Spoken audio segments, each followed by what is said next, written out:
It's a community, it's a life, it's a heart, it's a spirit. Question, the heck would you want a picture of a tattoo of $1,000 on your penis for? What makes this book so relevant, even though it was written over 100 years ago, is that it's about terrorism.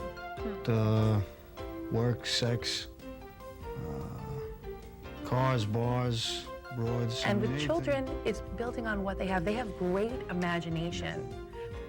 Dementia is not a diagnosis, it's a set of symptoms. And he kept explaining to me that I wasn't gay. You cannot be gay. You just cannot. The main thing is to be open and honest and be, true to yourself. Hello and welcome to Talking About. Today we are talking about the book, The Queen's Investigation, and joining me is the author of that book, Christopher Thomasel. Welcome. Thank you. Before we get into the details of the book, can you tell us a little bit about yourself? Are you a native New Yorker? Yes, born in Brooklyn and raised in South Jamaica, Queens. And I live in Flushing now. Okay. How long have you lived in Flushing? About 7 years. Okay. And in addition to putting out such fun literary works, do you have another job as well? Or yeah, my day job is with the New York City Transit Authority. I drive a bus in the Flushing area. Okay, that's got to be something that you don't hear every day. I get that a lot, yes, that people don't really connect the bus driver thing with the writer thing. So it's kind of hard for them to believe that one can do the other. So. Okay. Well, now that you really mentioned bus driver, some of the elements of your job, do they spill over into your other work? I think in just about every way, because on the job you see such interesting people and you just can't help but get ideas from them and the situations that you pass every day. And I'll give you an example on the Queen's investigation. In the first chapter, there's a wheelchair that's a purple anodized aluminum wheelchair is how I describe it. And I actually ran into one of those on the Q32 while I was writing the book. And I couldn't resist. While I was letting the guy on, I asked him, what kind of wheelchair is that?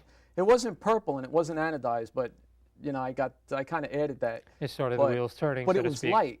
I noticed when he was coming up, it was very light. It was very strange because most of the wheelchairs are very heavy, and especially with the people that are in them, they can't really maneuver them. But this guy was flying around on the 32, and he just flew into the back door and right over to his space. And I asked him about it, and he said it was a competition wheelchair. He actually raced with it in the Special Olympics. So I just turned it purple, and I made it anodized, and I got that. So that's just a small example of what you can get. Okay, well, that's one element that made it into your book. Can you just give us a little bit of an overview about what the Queen's investigation is all about?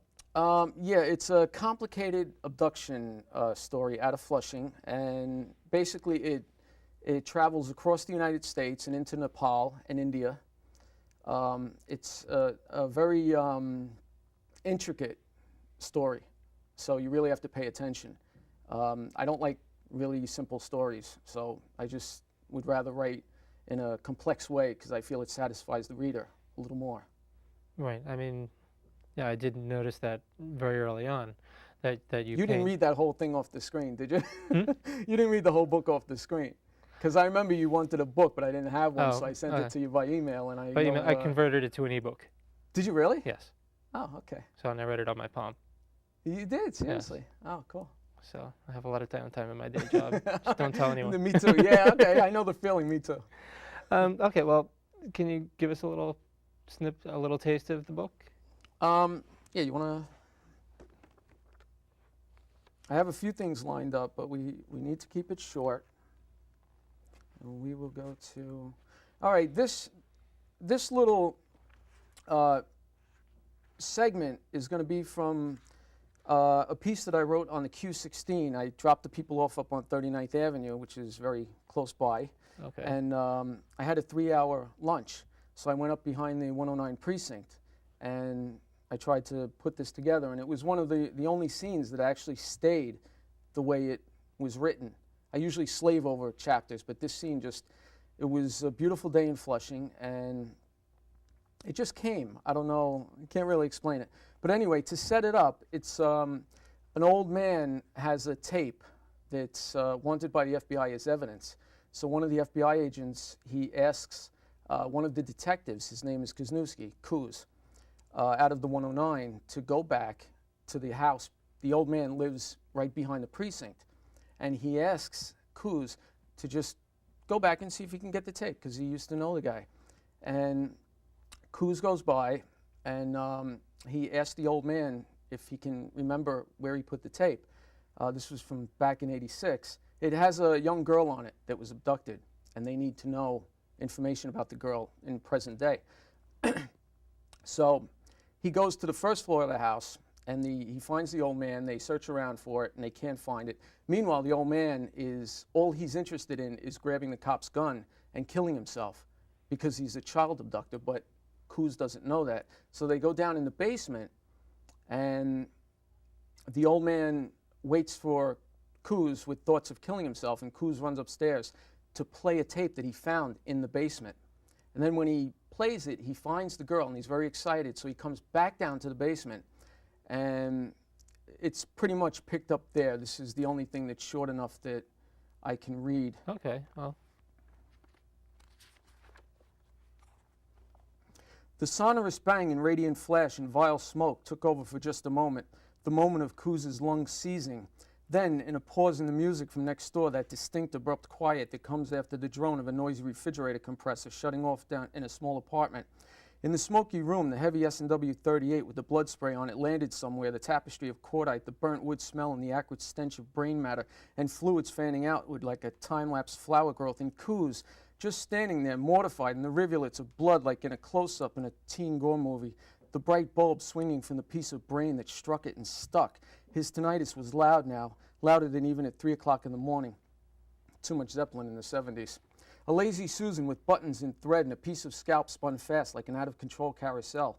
That bright light still swung behind Coos's head, and the shadows swirled like the clouds of a mad storm churning on the walls, like the house itself had turned against him. The gold frame of the carousel reflected the light and speckled the walls with the focused points of a disco ball.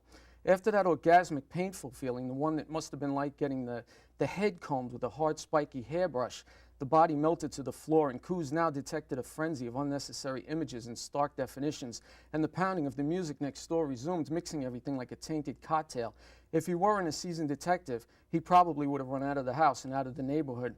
There came an overwhelming instinctual gain in his sensory perceptions of his surroundings, and then, for a minute, he felt alone in the world, like a puppy lost in tall grass, under plumes of laughing clouds. So that's when the guy got shot. Oh, if you want more, by the way, it's www.christhomasel.com. That chapter is actually in there, so you can get it. Okay. And there will be a link. There is a link to that on our website. They're talking about that info website. Links right to yours. It's in the chapters page.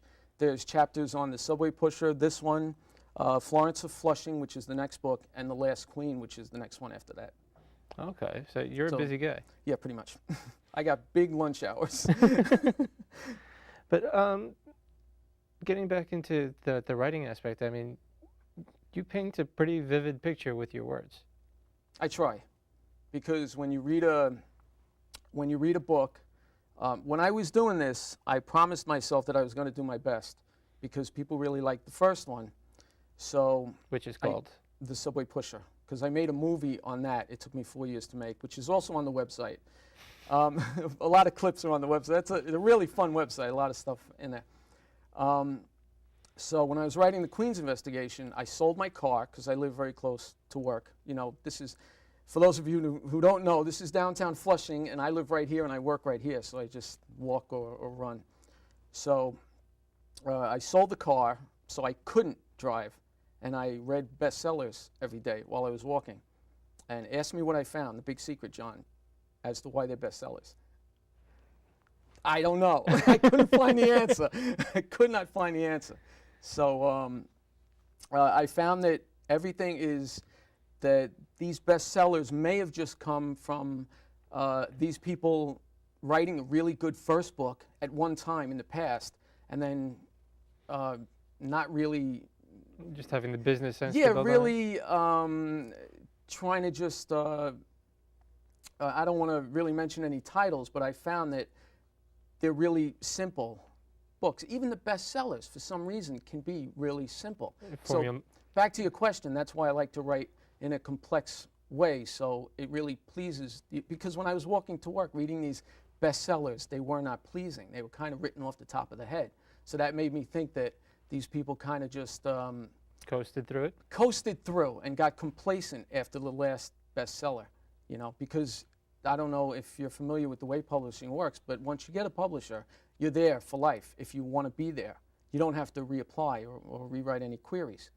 So once they got in with, say, Random House or Hyperion, they maybe just, but I read one, I have to say, Thomas Harris, Hannibal, and the research, that's pretty much where I learned the difference, because he was just, it's just magical when you read it. You know that he actually went to Florence and did this research, and that was very impressive. That's the one in the trilogy that I didn't read. Whereas the other, you gotta read it, you gotta read it. I'll give you my own Read the copy. first two.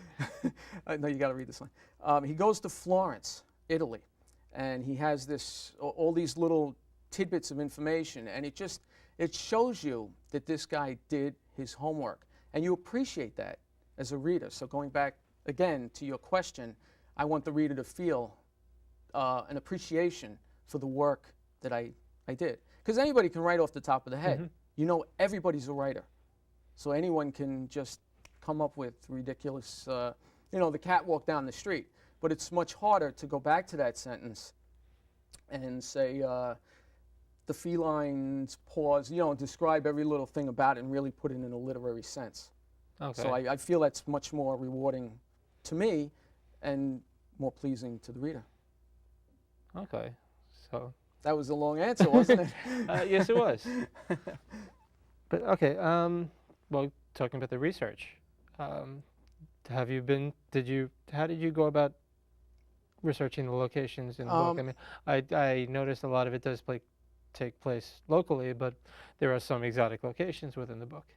I learned from, I have to admit, that from Florence, from Thomas Harris's Hannibal, I'm not here to plug the book, but when you read it, he gives, it's a certain magic about the amount of research that he did. So I wanted to go to Nepal and India and do that kind of research, but you just have to be a little careful that it doesn't come off sounding like a book report, because it can if you're not careful.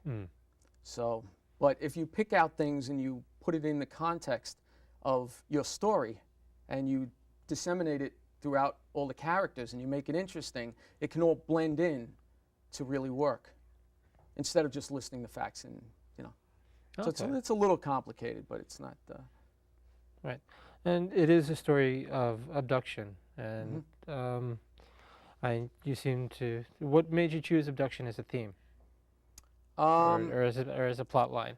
Abduction is a fascinating subject, and it's always fascinated me through true crime. If someone disappears from, say, a local area, there was an attempted abduction over here on Linden and 32nd, and that was about a year ago. And then the guy went right over to Bayside to 220-something Street by Bay Terrace, and he tried to get a girl there, and he failed. But if he had gotten the girl, missing persons report would have been filed, and maybe it wouldn't have hit the news, maybe it would have, but missing persons reports are filed all the time. And we don't live in a small town. In a small town, you see all the posters around. Right. In New York City, in the neighborhood, you might find a poster that the family puts up. But a small town, everyone will get together and they'll start looking through the woods. Right. But New York City, missing persons reports are filed all the time, and you don't even know it. And I wouldn't have known about that because I really don't read the papers because it's all bad news. On the bus one day was the Queens Tribune. Somebody left it behind. And I read it, and just coincidentally, that's how I found out about those two attempts. And as you know, 2 days ago in Staten Island, there was another set of 2 attempted abductions. So they are happening. There are people like that out there. I mean, did you look into what sort of mindset might commit this kind of crime? Oh yeah, there's extensive research in the Queens investigation. It doesn't just say this man grabbed her and, it gets into signature, it gets into motive, it gets into real the real law enforcement aspects of it. And as a matter of fact, one of the main characters, an FBI agent, talks to a biology teacher, another main character, Susan, and he explains how the process works and how the guy probably took her from the dark street and not the bus terminal, because the bus terminal on 39th Avenue is where the abductions are set. So there's a lot of information exchanged between characters, and the reader learns from that, and it's all factual, and I insist on making it all, so people actually do learn this information. Okay. And the ensemble of characters seem to come from a somewhat diverse backgrounds and areas of expertise to a certain degree. How do you make that work as a writer? Well, there's a biology teacher, which is no surprise, because I'm really into science and astronomy and ecosystems, so it's a joy to try to project that.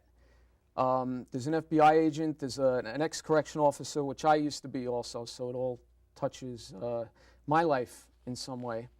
And as for other characters, there's, you probably have recognized Bernie on the street. That's the guy in the wheelchair. He's not in a wheelchair in real life. But Bernie does exist. He's a homeless guy in downtown Flushing. And all the description, you would know him if you read the description in the book. That is him. And McGarrett is the guy who, I don't know if when you go out of the studio, if you have lunch down there is a guy, an Asian guy, a Korean guy, that goes around with a dark suit who looks like Jack Lord, no lie. And that's why I named him McGarrett. And he runs around handcuffing people indiscriminately. Okay. So this is where you get the characters from. You can't write this stuff, as they say. Okay, so basically if you look out your window and you see the characters and they... Where I live, I can actually look out my window and see downtown Flushing, so yeah, literally. Okay, but I mean for the viewer who doesn't know downtown Flushing, there is someone out there who doesn't know downtown Flushing? That's no good. Everybody's got to come to downtown Flushing. Okay, well, maybe we'll have a contest and Okay. win a free trip to downtown Flushing. Don't quote me on that because that's not a go. But as far as and then character development and where does it all come from within you beyond the characters? I mean, the plot line you got from just stumbling across the Tribune? But I think that was it. I can't remember exactly. It's all, this happens in the course of 9 months, just here and there, mainly on the bus, because it's like a job where you really don't have to put your all into it. You see I'm choosing the words carefully. You really don't have to... But you have your laptop with you at work and you just type all this Now, I up? just bought a laptop, as a matter of fact. I used to do it in longhand. I wrote the entire book in longhand. And this is novel maximum, by the way. It's 120,000 words. You probably didn't realize it because the font is a little publisher's trick. They dropped it down to 10-point font. And if they didn't, it would be like 400 pages. So when a book is too small, they'll pop it up. But when it's too big, they'll bring it down. So this one is actually novel maximum perfectly. So it's a big book. It's a meaty book. Okay, and this is published by... Publish America. Publish America. Am I mistaken, or did you self-publish your first book? The first one, yes. Because I'm a firm believer in if you can't get it done by someone else, you just do it yourself. And from that, it was a real blessing because I created a fan base around the city through my job. And just going to from depot to depot and the rapid facilities, and I created a nice size base that emailed me and ran into me in the street and said, I really enjoyed that because I really wrote The Subway Pusher. It was no surprise it didn't get published traditionally because I didn't really put my all into it. It was just to top off the movie that I had made, The Subway Pusher. It was kind of a thing I was doing for 4 years in the 90s. I couldn't find a distributor for it. So I wrote a nonfiction book and that didn't get published. And then the advent of the internet, it exploded. Right. And I don't care whether you own a hardware store or a Chinese restaurant, your business will be better because of the internet in some way. So the Subway Pusher was really great. It gave me the experience. I had had a lot of experience writing screenplays, mostly coming back to me unopened, saying we do not accept unsolicited material, but, I was doing that since I was 16. So, yeah, in answer to your question, the Subway Pusher was self-published. In the right hands, you make your own success. If you're a proactive author and you get yourself out there, which is a little difficult for me because I'm very shy, can't you tell? But it did work. And the Queen's investigation was picked up, and things were a lot easier now that it's that you have help, because when something's self-published, you're on your own. You have to just make it. The only thing I really insisted on was this picture of Flushing.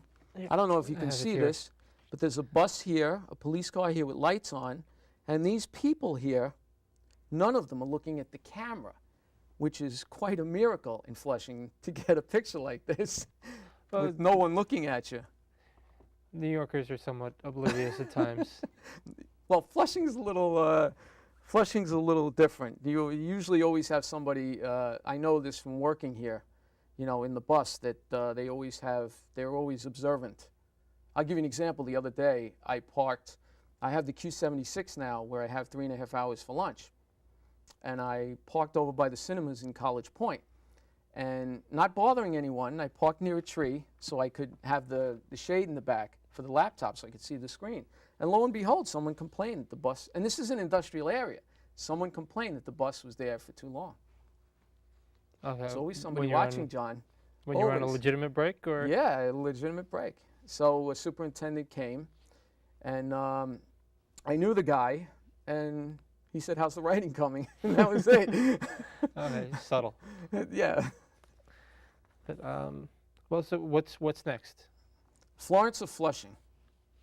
It's a story about an Englishman who came here from Europe, and he has a sickness. I don't know what it is yet, but he settles in Flushing as a bus driver. What a stretch. And write what you know. That's exactly right, John. You write what you know. That's rule number 1 in writing. And you can learn it from other books, but if you spent 10 years doing it, it's much better just to do it. Florence of Flushing has the British guy that comes over from Europe, and one day, he's a scientist also. He loves biology, he loves astronomy, he loves uranography, which is the study of and the design of star maps. And he... What's the word again? Uranography. Okay. And he's in front of the Church of Flushing, which is St. George's Church in real life, and he's on his break one day, and he meditates looking up at the sky. So he sees a naked dead woman in front of him in a split second. So he goes over, and she appears again, and he stops traffic. He wants to help, he wants to know what's going on. When he stops the traffic and he turns back, the woman is gone. So now he just can't forget it. And then it comes out that he has to go see a homeless person in the city, in the subway, who lives down in the subway around the Main Street area. And that person leads him to believe that there have been other people, many people in fact, since 1967, that have seen this same woman on the same day of the year. And the story will go in that direction. And I don't have it, it's not clear yet because of all the promotion and marketing I've been doing for the Queen's investigations. Right. It's hard to concentrate because writing you can't switch on and off. So you do have to get into a flow, day after day. And this keeps breaking my concentration for Florence of Flushing. Right, well, is that a good sign that it's doing well? Yeah, it's out there. I already exhausted my 4 sets of 500 that I sell at the depots and the rapid facilities around the city.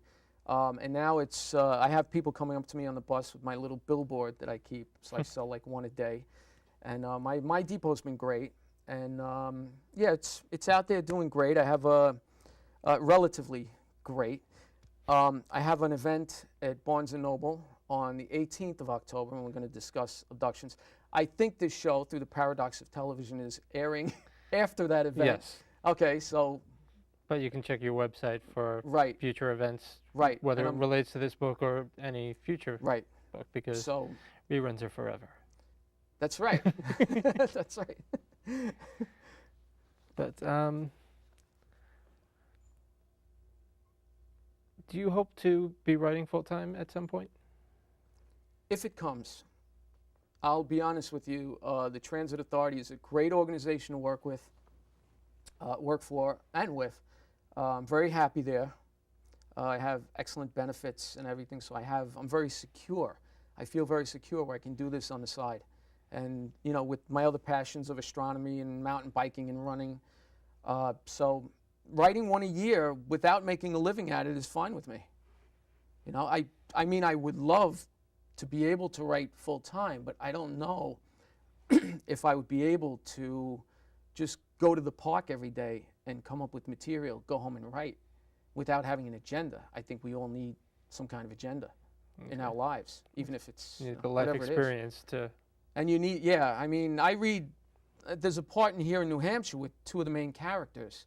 They're both female, and I don't even believe that I wrote it, because now that I'm over 40 and I've been married for 6 years, it's just something that I couldn't have written years ago.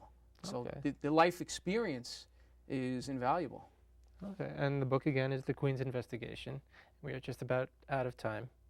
So you can find a link to christhomasel.com at our website, which is www.talkingabout.info, or you can write to me at Box 20713, Floral Park, New York, 11002. And Chris, I want to thank you for joining me. Thank you very much, John. And I will see you next time. Good night.